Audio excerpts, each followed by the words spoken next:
करे। गुरु महाराज पंचम पातशाह का रचित किया बारह महा जो गुरु अर्जन देव पातशाह जी ने रचिया, इन्हों को इलावा एक 12 महा गुरु नानक देव पातशाह जी ने रचिया। अज नवा साल मनाने जा रहे हैं और भाई कमलप्रीत सिंह जी शब्द पढ़ रहे सन, महादिवस मूरत भले जिसको नदर करे। ये महीने, ये दिन, ये मुहूर्त उन्होंने भले लिए हैं जिन्हों के ऊपर उस अकाल पुरख की कृपा बना। आप अज नवे साल से सारे जो मिलते हैं तो हर एक सज्जन दूसरे को मिल के कहता है, मिलते सारी बधाइयां देता है, नवे साल दियां मुबारकां, नवे साल दियां मुबारकां। पर जे असीं इसकी विचार गुरबाणी के अनुसार पड़चोल कर लीए तो गुरबाणी की कहती है। गुरबाणी मेरे पातशाह ने, गुरु नानक देव पातशाह ने रामकली राग दे विच अष्टपदियां फरमान कीतियां ते वो बख्शिश करते हैं। सोई चंद चढ़े से तारे, सोई दिनियर तपत रहे। भाव ओही चंद रोज चढ़ रहा है, ओही तारे चढ़ रहे हैं। सोई दिनियर तपत रहे। दिनियर सूरज को क्या है जिस दिन चढ़ता है ते तपता है। सा धरती सो कौन चुलाए, वही धरती है, वही हवा चुल रही है। जुग जी खेले थाम कैसा ते जुगा जुगांतरा कोई खेड़ उस अकाल पुरख की चलती आ रही। तो फिर कई बार थोड़े मन में भी आता होगा कि जे सारा कुछ इदा ही चलना है तो फिर एक प्रबंधक नवा साल गुरु घर के क्यों मनाओगे। आओ असीं पड़चोल तो जरूर करनी है। बच्चा शब्द पढ़ रहा सी, महादिवस मूरत भले जिसको नदर करे। उन्हें चित्ता 12 जड़ियां हैं ये उस अकाल पुरख दी बख्शियां हुई हैं, पर पंडित लोग जिहड़े हैं सानू भुलेखिया दे विच पा दिंदे।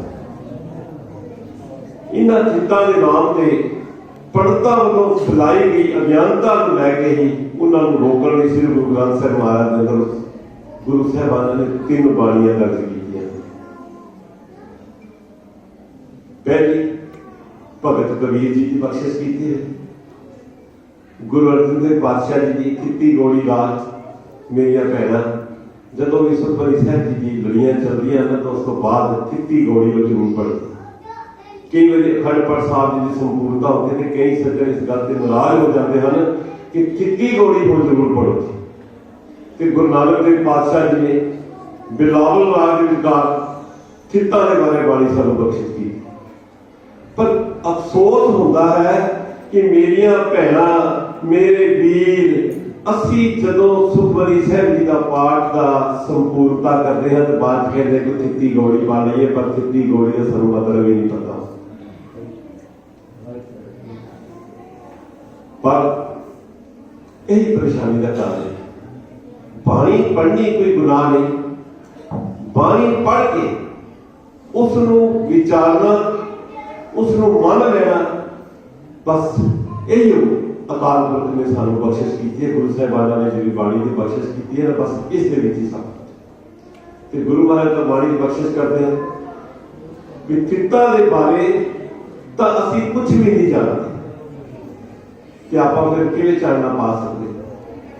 मेरिया भैन जी श्री सुखमनी साहिब जी का पाठ जो करते हैं तो बाद चित्ती गौड़ी का पाठ करते हैं ना, तो उन्होंने पूछ लो की है तो फिर वो संग्राम भी मनाओगे,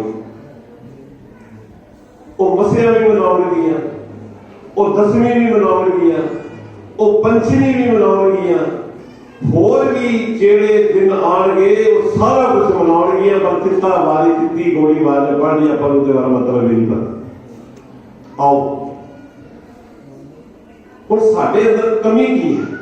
ਇੱਕ ਬੱਚਾ ਰੋਜ਼ ਸਕੂਲ ਜਾਂਦਾ ਹੈ, ਉਹ ਯੂਨੀਫਾਰਮ ਵੀ ਪਾਉਂਦਾ ਹੈ, ਐਨ ਵੈਲ ਸੂਟਡ ਬੁੱਟਡ ਹੋ ਕੇ ਜਾਂਦਾ ਹੈ, ਮਾਤਾ ਨੂੰ ਘਰੋਂ ਤਿਆਰ ਕਰਕੇ ਤੋਰਦੀ ਹੈ, ਕਿਤਾਬਾਂ ਦਾ ਬੈਗ ਵੀ ਪੂਰਾ ਭਰ ਕੇ ਨਾਲ ਰੱਖਦਾ ਹੈ, ਕਾਪੀਆਂ ਦੇ ਅੰਦਰ ਸੁੰਦਰ ਸੁੰਦਰ ਲਿਖਾਈ ਵੀ ਲਿਖਦਾ ਹੈ।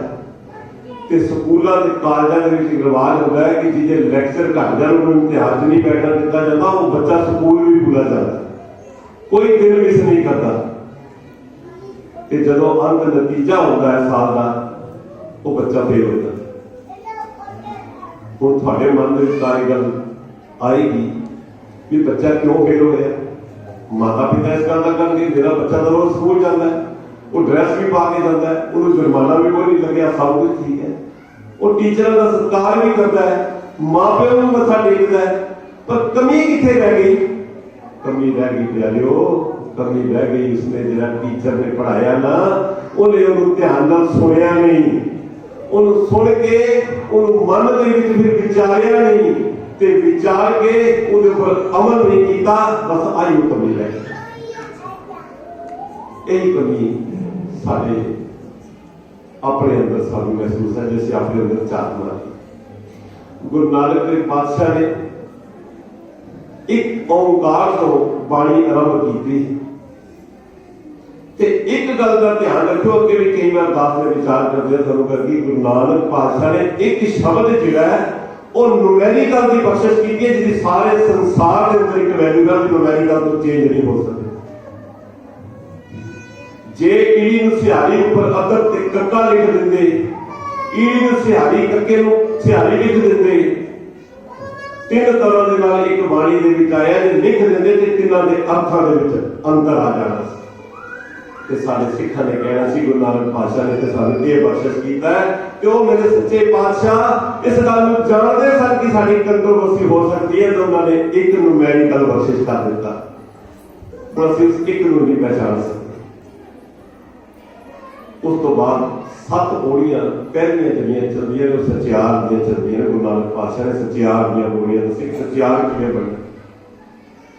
ਉਹਨਾਂ 7 ਪੌੜੀਆਂ ਤੋਂ ਬਾਅਦ ਜਿਹੜੀ ਪੌੜੀਆਂ 4 ਆਣਗੀਆਂ ਉਹ 4 ਸੁਣਿਆਂ ਦੀਆਂ ਪੌੜੀਆਂ ਆਣਗੀਆਂ। ਹੁਣ ਅਸੀਂ ਸੁਣ ਰਹੇ, ਫਿਰ ਸੁਣਨ ਤੋਂ ਬਾਅਦ ਅਸੀਂ ਕੀ ਕੰਮ ਕਰਨਾ? ਫਿਰ ਮੰਨਣਾ ਆਣਗੀਆਂ 4 ਪੌੜੀਆਂ, ਮੰਨਿਆ ਨਹੀਂ ਆਈਆਂ। ਤੇ ਜਦੋਂ ਮੰਨ ਲਿਆ ਫਿਰ ਕੀ ਹੋਇਆ? ਫਿਰ ਪੰਜ ਬਣ ਗਏ। ਅਸੀਂ ਪਿੰਡਾਂ ਦੇ ਵਿੱਚ ਪੰਜ ਚੁਣ ਲੈਂਦੇ ਹਾਂ, ਅਸੀਂ ਪੰਚਾਇਤਾਂ ਦੇ ਪੰਜ ਚੁਣ ਲੈਂਦੇ ਹਾਂ, ਅਸੀਂ ਕਈ ਕਮੇਟੀਆਂ ਦੇ ਪੰਜ ਚੁਣ ਲੈਂਦੇ ਹਾਂ ਕਿ 5 ਮੈਂਬਰੀ ਕਮੇਟੀ ਹੈ ਜਿਹਨਾਂ ਦੇ ਅੰਦਰ ਰੱਬ ਵਸਦਾ ਨਹੀਂ। ਗੁਰੂ ਨਾਨਕ ਪਾਤਸ਼ਾਹ ਨੇ ਪੰਜ ਕਿਸ ਨੂੰ ਬਣਾਇਆ?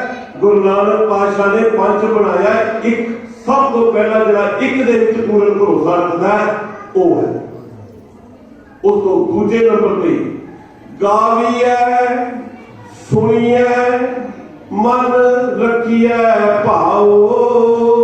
ਇੱਥੇ ਗੁਰੂ ਨਾਨਕ ਪਾਤਸ਼ਾਹ ਨੇ ਆਪੇ ਪੰਜ ਬਣਾ ਦਿੱਤੇ। ਕਿਹੜੇ? ਜਿਹੜੇ ਇੱਕ ਨੂੰ ਮੰਨਦੇ ਨੇ, ਉਸ ਅਕਾਲ ਪੁਰਖ ਨੂੰ, ਉਸ ਤੋਂ ਇਲਾਵਾ ਕਿੱਦਾਂ ਨਹੀਂ। ਫਿਰ ਗਾਵੀਐ ਜਿਹੜੇ ਗਾਉਂਦੇ ਨੇ ਉਸ ਇੱਕ ਨੂੰ। ਫਿਰ ਸੁਣੀਐ ਉਸ ਅਕਾਲ ਪੁਰਖ ਨੂੰ ਸੁਣਦੇ ਨੇ। ਫਿਰ ਕੀ ਹੈ? ਮਨ ਰੱਖੀਐ ਭਾਉ। ਮਨ ਦੇ ਅੰਦਰ ਉਸਦਾ ਭਾਉ, ਭਾਉ ਤੋਂ ਭਾਵ ਪਿਆਰ, ਉਹਨੂੰ ਪਿਆਰ ਰੱਖਦੇ ਨੇ। ਇਹ ਨਹੀਂ ਵੀ ਕਿਸੇ ਦੀ ਗੱਲ ਮੰਨ ਲਈ ਪਰ ਧੱਕੇ ਨਾਲ ਮੰਨ ਲਈ ਨੇ, ਜਿਹੜੇ ਪਿਆਰ ਨਾਲ ਮੰਨਦੇ ਉਹ ਹੈ ਪੰਜ। ਫਿਰ ਗੁਰੂ ਸਾਹਿਬ ਕਹਿੰਦੇ ਨੇ ਪੰਜ ਪਰਵਾਨ ਪੰਜ ਪ੍ਰਧਾਨ ਪੰਜੇ ਪਾਵੈ ਦਰਗਹਿ ਮਾਨ। ਫਿਰ ਉਹਨਾਂ ਦਾ ਮਾਨ ਹੈ। ਐਵੇਂ ਨਹੀਂ, ਇਹਦੇ ਲਈ ਘਾਲਣਾ ਘਾਲਣੀ ਪੈਂਦੀ ਹੈ। ਬੱਚਾ ਕਿਉਂ ਫੇਲ ਹੋਇਆ ਸਕੂਲ ਚੋਂ? ਕਿਉਂਕਿ ਉਹਨੇ ਟੀਚਰ ਦੀ ਗੱਲ ਸੁਣੀ ਨਹੀਂ। ਇਸੇ ਤਰ੍ਹਾਂ ਸਾਡੇ ਅੰਦਰ ਵੀ ਕਮਜ਼ੋਰੀਆਂ। ਅਸੀਂ ਵੀ ਪੰਜ ਕਕਾਰ ਪਹਿਨ ਲੈਂਦੇ ਹਾਂ, ਗੁਰਸਿੱਖੀ ਦਾ ਬਾਣਾ ਵੀ ਪਹਿਨ ਲੈਂਦੇ ਹਾਂ, ਅਸੀਂ ਗੱਤਕਾ ਵੀ ਖੇਡ ਲੈਂਦੇ ਹਾਂ, ਸੇਵਾ ਵੀ ਕਰਦੇ ਹਾਂ, ਦਸਵੰਧ ਵੀ ਕਰਦੇ ਹਾਂ, ਦਾਨ ਵੀ ਕਰਦੇ ਹਾਂ, ਤੇ ਗੁਰਦੁਆਰੇ ਜਾ ਕੇ ਅਸੀਂ ਰੋਜ਼ ਹਾਜ਼ਰੀ ਵੀ ਲਵਾਉਂਦੇ ਹਾਂ ਤੇ ਸੱਚੇ ਪਾਤਸ਼ਾਹ ਦੇ ਅੱਗੇ ਸਿਰ ਵੀ ਲਵਾਉਂਦੇ। ਪਰ ਹੁੰਦਾ ਕੀ? ਹੁੰਦਾ ही है जो कुछ हुण आवाज़ां आ रही ध्यान नहीं टिकदा। असीं इत्थों उठ के जो बाहर जाते हैं तो कीर्तनी सिंहां ने कीर्तन किया ते पूछिए भाई साहब ने बहुत वधिया कीर्तन किया, आनंद आ गया। पूछो जी शब्द क्या पढ़िया सी, वो जी पता नहीं केड़ा सी कोई शब्द। तो प्यारे बस इस जगह ते आपां फेल हो जाए। नवा साल मनाना कोई माड़ा नहीं, गाविए सुनिए मन रखिए भाओ ते तुसी सारा गुरु ग्रंथ साहब पढ़ लियो। सारे गुरु ग्रंथ साहब की बाणी जिहड़ी है इस पंक्ति के उपर घुमती ते गाविए सुनिए मन रखिए भाओ, जिथे मर्जी सारी बाणी पढ़ ली। फिर गुरु साहब ने बख्शिश कर दी, रोज रात साहब पढ़ते। ये धन है जरा असीं इकट्ठा करके लै जाना है। तो गुरु साहब दे बख्शिश करते ने की कहते ने, पई प्राप्त मानुख देवरिया गोविंद मिलन किए तेरी बरिया, अवल काज तेरा किता न काम, मिल साध संगत पर केवल नाम। केवल लाया, ध्यान रखो, ओनली, और कोई चीज मिक्स नहीं करती, केवल एक नाम सरकार पता जिन्हें साडा नाम जो है रस्ते की रह रास का मतलब जे पता कर लो की है। रह रास कहा जाता है रस्ते की पूंजी, जैसे सचखंड जाना है ना, एक उनकी पूंजी है। रास पूंजी को कहा जाता है, राह रस्ते को कहा जाता है। असं तो कभी इस विचार नहीं, एक दी विचार तो बड़ी पहला करनी चाहिए सानू। तो गुरु साहब ने बख्शिश की गाविया सुनिया तिनका हर थाए पावे, जिन सतगुर की आगे हर सत सत कर मानी। तो गुरु साहब ने स्पष्ट करवा, सारे मन में कोई शंका नहीं रहना चाहिए। गुरु साहब ने साफ कह देता है की बख्शिश किया, गाविया कहते गाया, कि सुनिया तिना दा उस अकाल पुरख दे दर ते प्रमाण होना है जिन्हों ने अपने सतगुरु की आज्ञा सतगुरु का हुक्म सच करके मान लिया, शंका नहीं की किसी गल जो क्या जी सत बचा। असं तो घर वड्या की गल का गुस्सा करके देख कभी मन के देख लो, ना मनो गल तो वड्डे तो गुस्सा कर रहे। तो गुरु प्यारे फिर थोड़े मन से सवाल तो गया कि नवा साल है कि क्यों आप इकट्ठ कर रहे हैं हर नवे साल के ऊपर आया होगा सवाल। इस दी सिख धर्म दे विच कोई महानता नहीं, कोई महानता नहीं। एक पश्चिमी सभ्यता का एक हिस्सा है जो उत्थे नवे साल दे विच क्लब होटल और विचकार जाके नाच गाने गा के जुआ खेल के कर्म करके नवा साल मनाया जाता। पर पिछले कई सालों तो कुछ गुरुद्वारा प्रबंधक कमेटियां ने उपराला किया भाई साडे लोग बहुत सारे विदेशों के विच जावस टेलीविजन एक ऐसा मीडिया मिल गया जिसके ऊपर सारा दिन ये प्रोग्राम चलते हैं। तो 31 फरवरी लाइव प्रोग्राम होंगे। जदों असीं रंगीन लाइटां देखते हैं तो अपने आप साडा मन जिहड़ा है वो तो डाइवर्ट हो जाता है। क्यों? अज तक तुसीं देख लो इस दुनिया के अंदर कोई भी ऐसा स्कूल नहीं बनया जिथे ओगल सिखाए जाते हो, माड़े कर्म सिखाए जाते। कोई स्कूल कॉलेज का कितने शराब पीनी सिखाई जाती है, कितने जुआ खेलना सिखाया जाता है। कोई ऐसा माड़ा कर्म करने के लिए स्कूल नहीं बनया, पर फिर भी साडे ध्यान सब तो वध उत्थे जाते हैं। क्यों जाते हैं? चंगे कर्मां दे लई इस स्कूल ने धर्मशाला गुरु महाराज ने बनाई। चंगे कर्मां दे लई विद्यक योग्यता लैनी है स्कूल खुले हैं, कॉलेज खुले हैं, शरीर को तंदुरुस्त रखना है, खेल यूनिवर्सिटियां खुलियां। बस आही अज्ञानता जी लोगों के अंदर फैल रही थी। इन्हों देखते हुए प्रबंधक कमेटियां ने उपराला कर लिया कि साडी जिहड़ी आने वाली जनरेशन है वो पश्चिमी सभ्यता के ऊपर असर पैदा जा रहा है। क्यों ना इन्होंने इस दिन गुरु घरों में इकट्ठा करके उस बाणी के नाल जोड़ दिया जाए। तो इस करके एक विशेष तौर पर समागम गुरु घरों में किए करने का हुण बदकिस्मती यह है कि असी हर साल डायरिया कैलेंडर बदला लेंगे। कभी आप ये सोचा भी ये डायरिया कैलेंडर बदलाना तो अपना जीवन ही बदला लीए। नवा साल आया भाई नवी डायरी लगी तो अपने जीवन की भी नवी डायरी ला लीए। कभी आया मन सवाल?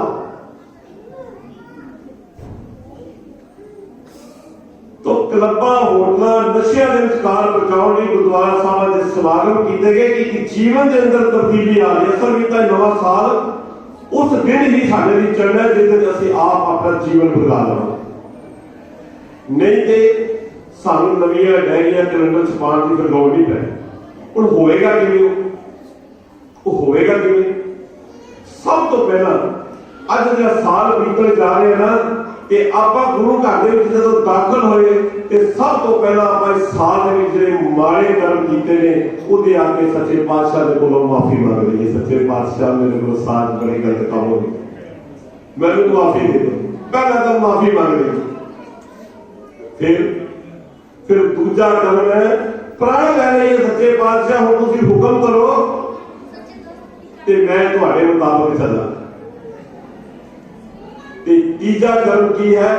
कहते नवे साल गुरु को अपने अंग संग होने की अरदास भी करते। सच्चे पातशाह तुम नवा साल चढ़े है ना तो मेरे अंग संग रहे। देखो कि सच्चे पातशाह कि देखो प्यार किया ना। अपनी बच्ची शब्द पढ़ रही थी, जिन प्रेम कियो तिन ही प्रभ पाए।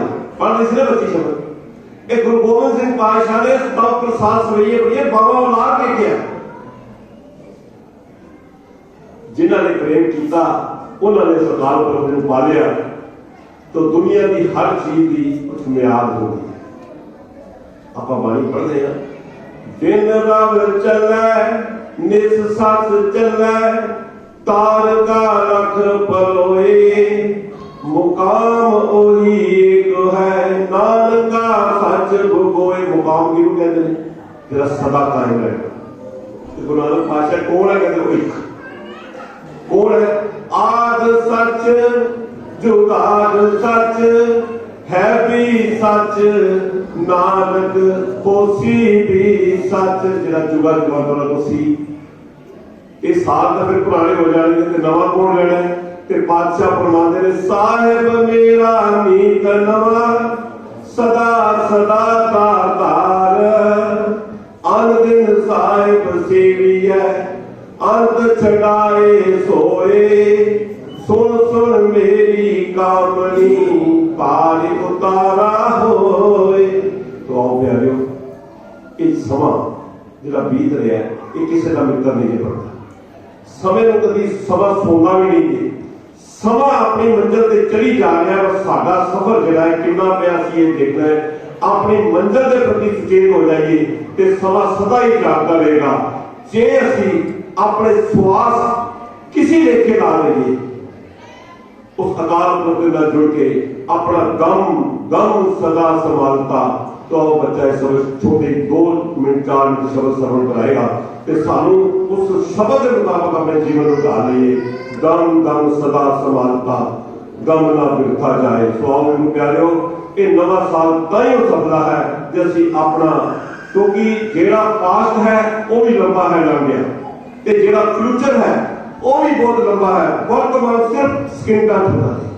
जेड़ा शब्द मुंह से बोलिया वो वर्तमान है। तो आओ ये वर्तमान देवता गम गम सदा संभालता गम ना बिरथा जाए। गुरु प्यारियो आओ जुड़न की कृपा से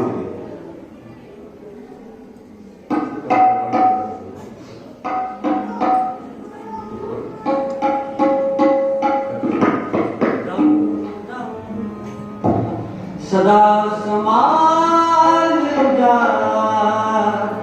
गम न बिरथा जाए।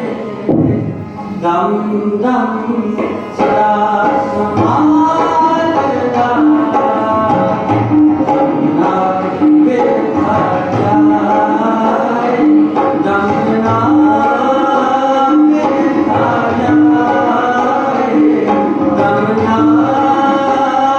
बिरथा जाए। गम न सदा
पुण्यकलीन सेवा सोसाइटी के लोगों की सेवा प्रवान करना, ये सारे जितने भी